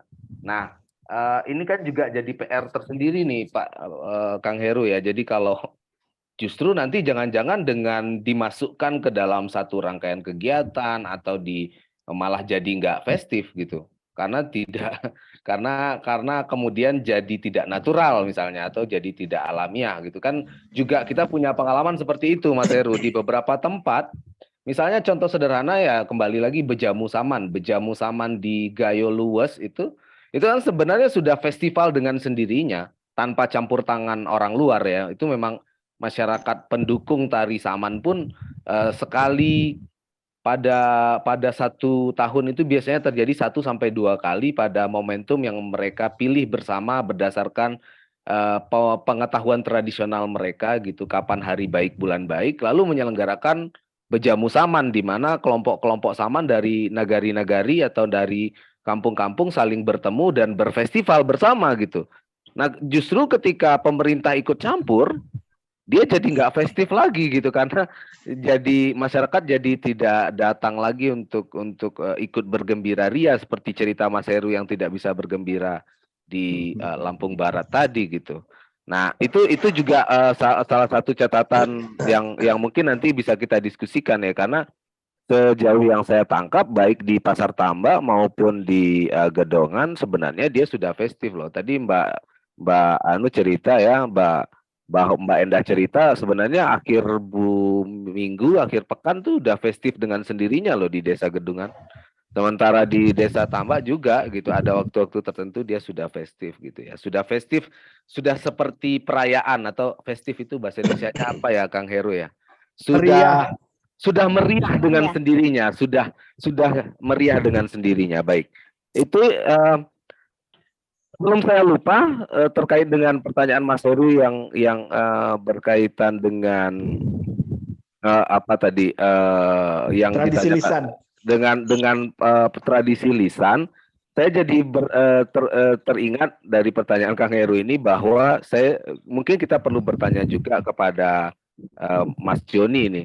Rencana pengelolaan kegiatan nanti akan seperti apa ya? Apakah akan ada 2 kepanitiaan di 2 desa? Atau kemudian ada kepanitiaan besar? Dan apakah di dalam kepanitiaan itu nanti sudah ada tim pengelola pengetahuan yang mungkin bisa menjawab pertanyaannya Mas Heru? Nah, terus jagat Jawa itu artinya apa ya Mas Joni? Karena kalau saya orang Padang, saya nggak ngerti satu kata pun di antara keempat kata yang dipakai sebagai nama kegiatan ini ya.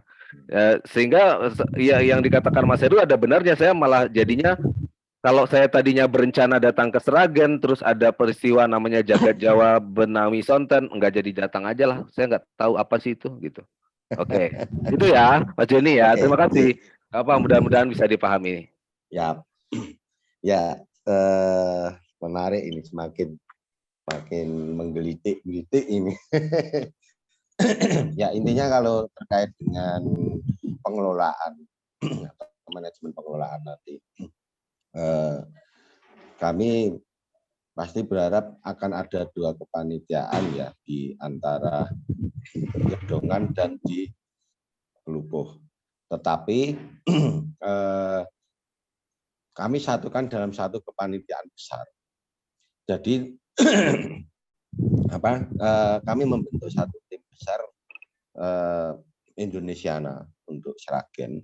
Itu terdiri dari teman-teman di Gedongan, teman-teman di Tambak, dan juga unsur komunitas SCF, Sragen Kreatif, dan unsur dinas. Itu satu kesatuan. Nah, ketika nanti kegiatan berlangsung di Gedongan, teman-teman yang dari Tambak pun bisa terlibat di sana untuk saling menguatkan. Begitu juga sebaliknya. Nah, ini bisa bersifat swing agar nanti ada satu chemistry juga yang ingin kami bangun. Karena sebenarnya awal kami menyusun proposal ini kan berangkat dari keberadaan desa-desa yang berada di sepanjang pinggiran Bengawan Solo yang melintasi Kabupaten Sragen. Termasuk di Tambak Seribit, kemudian di Kecek Tanon, kemudian ada di Gedongan Klupuh dan Pilang. Ketiga-tiganya ini, ketiga lokasi ini sebenarnya disatukan oleh dijahit kalau istilahnya Pak Dede tadi, dijahit oleh satu ikatan yang sama, yaitu satu Bengawan Solo itu tadi, dan juga produk-produk ekspresi kebudayaan yang muncul di pinggiran desa-desa yang ada di pinggir Bengawan Solo. Bisa berupa tradisi lisan yang di Tambak maupun yang di Gedongan. Dan di sisi lain ada OPK seni, yaitu batik dan juga seni rupa yang berbasis bambu ada di Kriya yang ada di Pasar Tambak. Nah, hal-hal ini OPK-OPK yang ada di desa-desa tersebut yang ingin kami eksplorasi kembali di dalam satu market bernama Jagat Jawa. Pengetahuan apapun tentang tradisi yang menyangkut dengan tradisi Jawa di masing-masing desa tadi. Karena di sana ada pengetahuan tradisional tentang membatik, ada tradisi ada OPK tentang ritus di Gedongan maupun di Tambak, ada OPK adat istiadat di keduanya, dan itu bisa dibedah melalui dialog-dialog budaya maupun kegiatan yang bersifat iteratif. Nah, inilah nantinya yang akan menjadi media penyampai informasi maupun media transformasi literasi kepada warga maupun kepada pengunjung nantinya. Ini yang kami sebut sebagai proses transisi informasi, transmisi informasi. Mungkin itu Pak Dede dan Mas Heru. Intinya kita memang awalnya sebenarnya ingin mengeksplorasi kembali produk-produk kebudayaan di desa-desa yang berada di pinggir Bengawan, dan sementara ketemunya ya desa Tambak, desa Gedongan, dan desa Pilang. Sebenarnya ada juga desa lain di daerah Tanon itu mengangkat ada tradisi lisan tentang Nogoposo. Ini tentang sebenarnya pesan-pesan ekologi yang dilantarkan lewat tradisi lisan. Ceritanya adalah Nogoposo ini penguasa Bengawan Solo. Warga setempat itu sangat takut ataupun berbuat apapun, bertindak apapun, mencegah agar sang naga ini jangan sampai muncul. Karena kalau muncul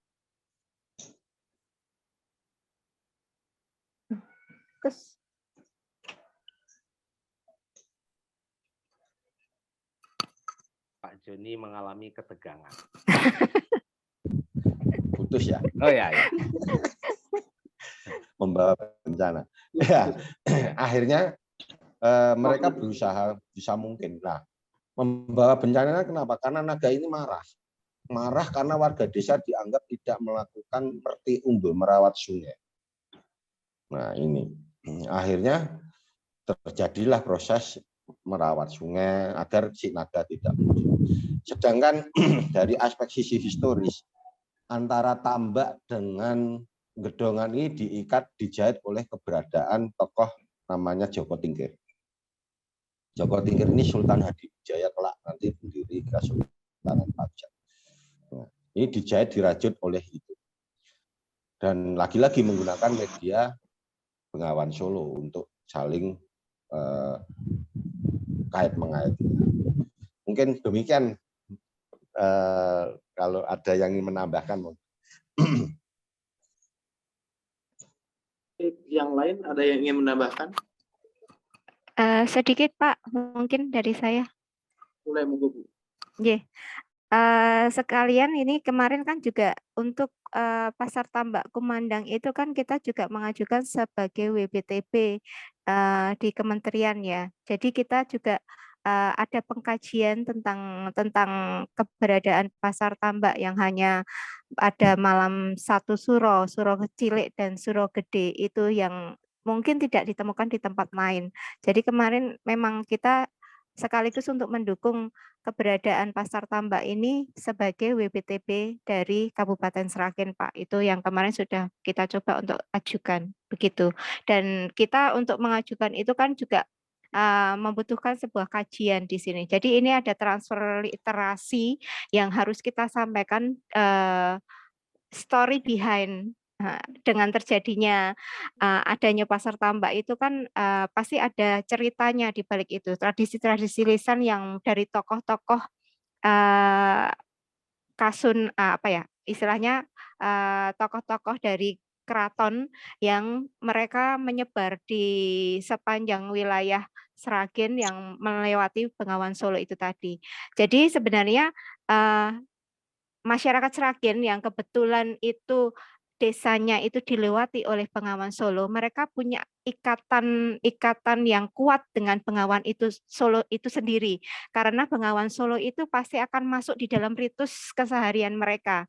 Seperti contohnya begini, di sepanjang Bengawan Solo sampai ke Sambung Macan itu pun setiap kali mereka melakukan tradisi mantenan untuk siraman pertama kali temanten sebelum besok pagi itu ijab kabul itu harus mengambil air itu juga dari Bengawan Solo. Jadi manten yang asalnya bukan dari Bengawan Solo itu harus diperkenalkan kepada Bengawan Solo itu sendiri. Jadi ikatan emosional masyarakat Sragen yang terlewati oleh Bengawan Solo itu sangat-sangat kuat dan itu merupakan turun-temurun dari para tokoh ataupun dari tokoh-tokoh keraton yang mereka melakukan perjalanan perjuangan melewati Bengawan Solo hingga beberapa prajuritnya itu mereka banyak yang stay tinggal dan berdomisili di wilayah Bengawan Solo. Begitu Pak, mungkin yang bisa menambahkan kekuatan dari kenapa kita mengambil Benawi Sonten itu tadi karena banyak sekali tradisi lisan yang kita dapatkan dari Bengawan Solo itu sendiri. Kalau kita menggunakan Bengawan Solo kan ada unsur Solonya ya. Kalau Benawi Sonten itu kan apapun kejadian yang sepanjang Bengawan Solo itu merekam semua sejarah yang terjadi di sana. Dan itu sangat berpengaruh pada masyarakat yang ada di Kabupaten Sragen yang terlewati oleh Bengawan Solo itu tadi. Begitu Pak, mungkin tambahan sedikit dari kami. Terima kasih. Oh, oke. Paham. Kalau iya ya, Bengawan Solo itu ada kata solonya ya. Iya. Ini ya supaya membedakan gitu Pak kita. Iya, oke. Oke. Nah, Benawi Sonten itu nama purba, katakanlah nama purba dari Bengawan Solo ya. Benawi Sonten. Tapi kalau jagat Jawanya tadi, jagat itu dunia ya. Dunia Jawa. Jawa. Jadi tradisi-tradisi Jawa yang melingkupi ritus-ritus Jawa yang ada di sepanjang Bengawan Solo yang masih sampai saat ini masih diuri-uri oleh masyarakat Sragen, begitu Pak. Jadi konsep tegasnya seperti itu. Oke. Baik, saya masih mau komentar sebenarnya tentang kepanitiaan karena hal yang mirip pernah terjadi di beberapa kabupaten yang pernah kita temani juga, tapi mungkin nanti saja. Karena yang paling urgen menurut saya sekarang hari ini adalah kemudian bisa mendapatkan lokus atau mendapatkan pusat gempa. Kami juga sering menyebutnya sebagai pusat gempa atau epicentrum dari mana kita menekan tombolnya lalu dia bergetar kemana-mana. Ini yang kita nggak mau, kita memang selalu berpikir bahwa kalau bikin kegiatan jangan variety show gitu. Kenapa? Karena itu jadi tidak terlalu jelas lokusnya atau yang mau kita ukur yang mana. Nah, kalau tadi kan mulai muncul beberapa hal, saya kira misalnya, oh ini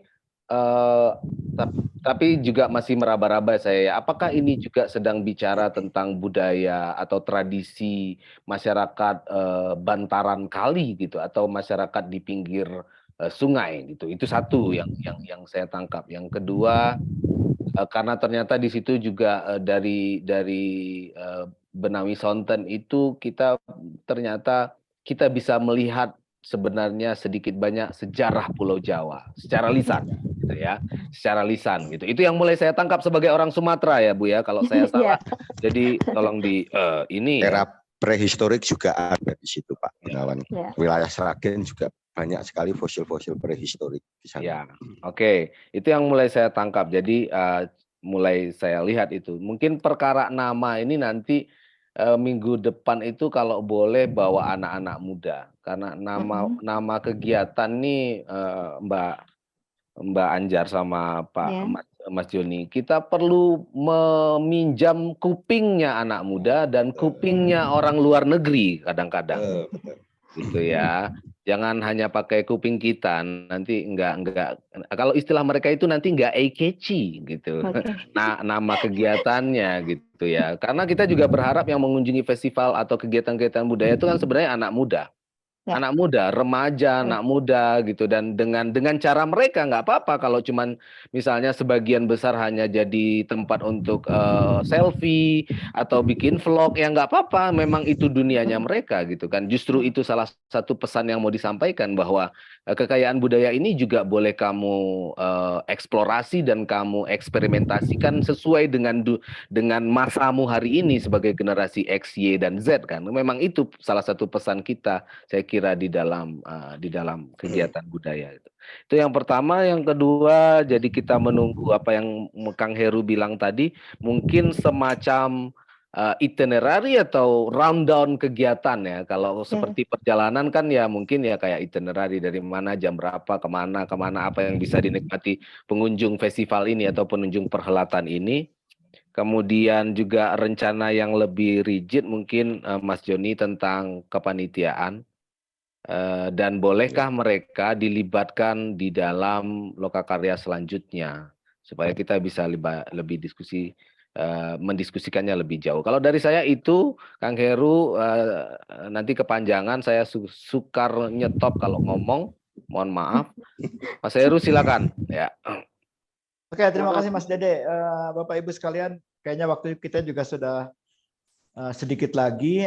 Saya akan memberi beberapa catatan untuk usulan ya menuju ke lokakarya sesi kedua. Sekali lagi supaya waktunya efisien. Pertama, tadi sudah disinggung oleh Mas Dede soal kepanitiaan. Saya kira betul Bapak Ibu silakan berembuk lebih lanjut. Jadi nanti salah satu topik bahasan kita pada sesi kedua adalah tentang kepanitiaan. Saya nggak bisa ngasih saran bagaimana sebaiknya, tapi Bapak Ibu justru yang tahu tentang hal ini. Catatan paling penting tadi udah disinggung oleh Mas Dede. Kalau misalnya kegiatan yang kita rencanakan ini adalah kegiatan yang sudah biasa berlangsung dan biasanya meriah gitu. Jangan sampai ketika kita merencanakannya seperti ini malah mengganggu kemeriahan itu. Nah, itu juga berhubungan dengan kepanitiaan. Kalau misalnya memang kebiasaan ini sudah berlangsung, pasar tambak, cokean dan lain-lain, mereka sudah menjadi kebiasaan, sudah berlangsung bertahun-tahun, apalagi misalnya udah hitungannya lebih dari puluhan tahun, maka siapa penggeraknya?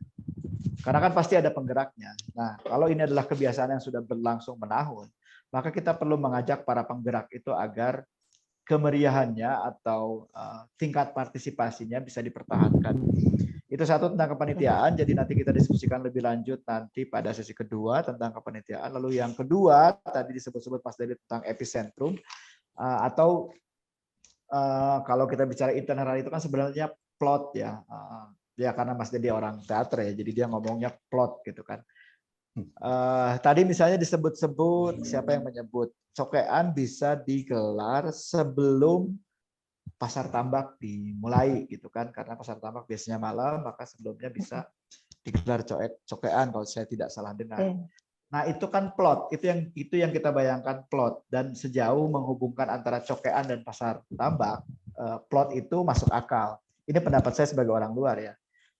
Nah, tapi kan isi diskusi kita pada sesi ini sebenarnya lebih banyak kan. Terus terang saya tidak terlalu melihat, maksudnya belum tahu bagaimana plot yang masuk akal kalau misalnya dihubungkan dengan Kidung Agung Ki Ageng Butuh.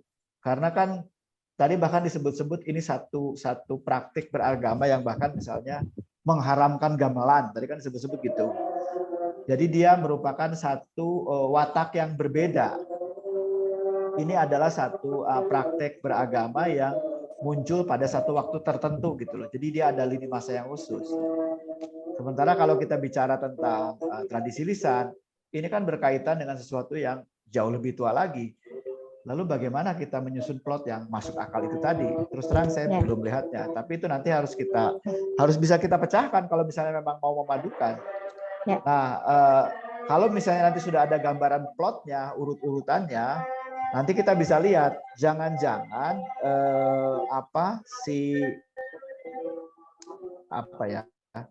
titik tekannya terlalu banyak. Itu seperti kalau misalnya kita bayangkan melewati satu komplek pertokoan, misalnya ada 10 toko berjajar, tiap toko itu menyetel musik keras-keras dan beda-beda. Itu yang ada bising, kita nggak bisa menikmati satu jenis musik pun gitu. Bising, itu maksudnya. Kalau plotnya itu sudah terlihat, kemudian ternyata titik tekannya banyak, itu semuanya jadi bising, semuanya berebut perhatian, sehingga nanti pengunjung akan malah sulit untuk memusatkan perhatiannya. Kita bisa berdiskusi lebih lanjut dari situ, tapi untuk sesi lokakarya kedua nanti kita juga bisa berdiskusi tentang kemungkinan plot ini bersama titik tekannya. Lalu poin yang ketiga, balik ke tadi yang saya sebutkan tentang tradisi lisan, kalau bisa sebelum pelaksanaan sesi kedua 5 April nanti, saya sama Mas Dede dibekali pemahaman yang lebih lengkap gitu tentang tradisi lisan yang menjadi basis dari berbagai entitas kebudayaan yang kita diskusikan sesorean ini. Karena mungkin kalau balik lagi ke plot atau dramaturgi gitu, mungkin kita bisa mengambil petunjuknya dari basisnya tersebut, yaitu si tradisi lisan. Walaupun kemungkinan besar nanti akan ada kendala bahasa, tapi kita coba lihat dulu kemungkinan-kemungkinannya. Kita lihat dulu bagaimana agar hal-hal ini bisa dibaca oleh orang luar gitu kan. Mas Dede tadi udah berulang-ulang menggarisbawahi identitasnya sebagai orang Padang gitu. Itu kayaknya 3 poin itu untuk persiapan kita nanti lokakarya sesi kedua. Sebelum mungkin nantinya kita bisa bertemu di Sragen, insya Allah mudah-mudahan kita bisa bertatap muka supaya kita bisa berdiskusi lebih lanjut. Sekali lagi kita harus memanfaatkan 2 sesi online ini supaya nanti pada saat kita ada kesempatan untuk melakukan perjalanan ke Sragen bisa lebih mampat lagi pertemuannya secara tatap muka. Itu saja Mas Abimanyu, terima kasih. Baik, terima kasih Pak Heru dan juga Pak Dede serta Bapak Ibu sekalian. Waktu sudah menunjukkan pukul 3, oleh karena itu lokakarya sesi pertama akan berakhir. Saya ingin mengingatkan untuk lokakarya sesi kedua, yaitu pada 5 April 2023 di jam yang sama, jam 1 waktu Indonesia Barat. Dan tadi juga sudah ada beberapa catatan dari Pak Heru dan Pak Dede terkait pelaksanaan lokakarya sesi kedua, apa yang aja yang harus disiapkan dan lain-lain. Baik, izinkan saya untuk menutup lokakarya. Semoga segala diskusi dan pembicaraan yang kita lakukan di lokakarya sesi pertama dapat berdampak baik bagi tim kerja Kabupaten Sragen. Selamat siang dan salam sehat untuk semuanya. Sampai berjumpa di 5 April 2023. Terima kasih banyak.